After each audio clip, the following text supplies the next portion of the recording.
ശ്രീനന്ദനെ കൊണ്ട് ഞാൻ തോറ്റ്. നിന്നെ ഇഷ്ടമാണെന്ന് പറഞ്ഞു നടക്കുന്ന പെങ്കൊച്ച. ഇന്ന് മിസ് ഞങ്ങളോട് ഫേവറേറ്റ് പേഴ്സണെ പറ്റി എഴുതാൻ പറഞ്ഞു. അവൾ എന്നെ പറ്റി എഴുതി വെച്ചപ്പോ മിസ് വരെ ചിരിച്ചു പോയി. നല്ലൊരു സുന്ദര പെങ്കൊച്ചാന്നല്ലോ. സൗന്ദര്യ പിള്ളേർക്കൊന്നും വലുതാകുമ്പോൾ സൗന്ദര്യം വേണമെന്നില്ല. ഇപ്പൊ തന്നെ അപ്പൂപ്പന്റെ വീട്ടിൽ അമ്മയുടെ ഫോട്ടോ ഇരിപ്പുണ്ടല്ലോ. അതുകൊണ്ട് ഇവിടെ 2 കൊമ്പും പിന്നെ ഇവിടെ വെച്ച് എന്തിനു കൊള്ളാടോ അമ്മേ. പണ്ട് അമ്മ കൊള്ളത്തില്ലായിരുന്നു, പക്ഷെ ഇപ്പൊ എന്റെ അമ്മ സൂപ്പറാ. അപ്പൊ നിനക്ക് എങ്ങനെയുള്ള പെങ്കൊച്ചിനെ വേണ്ടുന്നേ? അമ്മേ അമ്മ പറയാറില്ല ഞാൻ അച്ഛൻ്റെ കൂട്ടാന്ന്.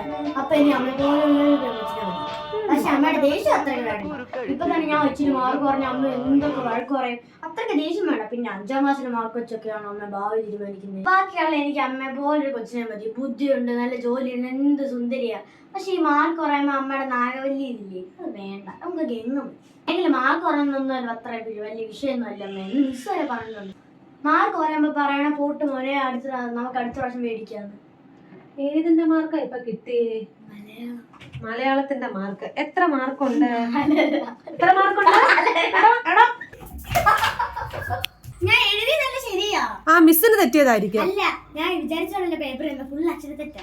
എടാ എങ്ങനാണ് ഈ കാ എഴുതേണ്ടടുത്ത് മാ എഴുതുക, മാ എഴുതേണ്ടടുത്ത് കൂ എഴുതും, അവൻ കൂ എഴുതടുത്ത് താ എഴുതും. നിനക്ക് 4 മാർക്കെന്ന് മിസ്സിനെ പറഞ്ഞാൽ മതി. നിന്നെ എന്താ വേണം? നിക്കടാ അവിടെ.